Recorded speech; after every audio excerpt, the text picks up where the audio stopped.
Në bibliotekën Marin Barleti u promovua sot monografia Idromeno Kostumografia e autores Merita Tocila.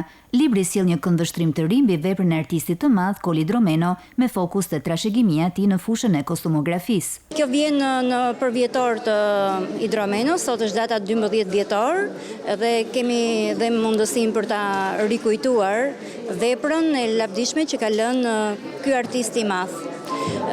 Ajo që është shumë e rëndësishme në veprën e Idromenos, është pasuria e madhe e kostumeve që ai ka lënë në veprën e tij, që vlen të studiohet jo vetëm sot, por edhe për brezat që vinë. Mënyra e konceptimit të këtij libri është një risi, është një gjë e re në studimet mbi këtë figurë të madhe siç është Koli Dromeno.